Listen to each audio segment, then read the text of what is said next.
Добро пожаловать на канал. Подпишись, чтобы не пропустить новые истории. Приятного просмотра. Это произошло в небольшом американском городе Провиденс, где каждый день в суд приходят десятки людей за обычными делами. Штрафы, нарушения, мелкие проступки. И в тот день все выглядело так же, пока в зал не вошел мужчина лет 40, с уставшим лицом и стопкой бумаг в руках. Секретарь объявила его дело, и судья поднял брови. У него было сразу 13 штрафов за неправильную парковку. Сумма была огромной, и по закону ему грозили серьезные последствия. Вплоть до лишения водительских прав. Судья посмотрел на него внимательно и спросил, почему он столько раз нарушал. Мужчина молчал несколько секунд, а затем тихо сказал: «Я не хотел, просто у меня не было выбора». В зале повисла тишина, судья нахмурился и попросил объяснить.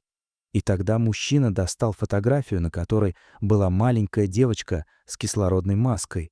Его голос дрогнул. Он рассказал, что его дочь тяжело больна, и каждый день он привозит ее в больницу. Парковки там нет, а если есть, она всегда занята. Он оставлял машину, где придется, потому что каждая минута могла стоить ей жизни. Иногда он просто бросал машину у входа и бежал внутрь с ребенком на руках, и каждый раз, возвращаясь, находил новый штраф под стеклом. Судья замолчал. Он долго смотрел на мужчину, затем взял в руки бумаги и начал перелистывать. В зале было настолько тихо, что слышно было, как шуршат страницы. Потом он спросил: «Вы работаете?» Мужчина кивнул и сказал, что работает на 2 работах, чтобы оплачивать лечение. Но этих денег все равно не хватает, и штрафы он просто не может оплатить, потому что выбирает между ними и лекарствами для дочери.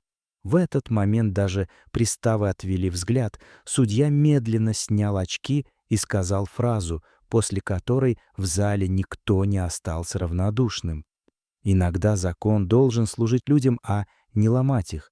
Он взял молоток и объявил решение.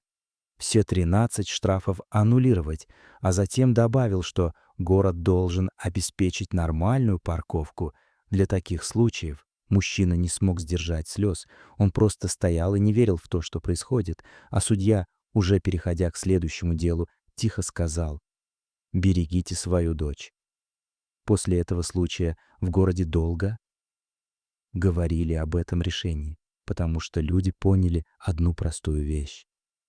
Справедливость не всегда в цифрах и штрафах, иногда она в человечности. Подпишись, чтобы не пропустить новые истории. Спасибо за просмотр.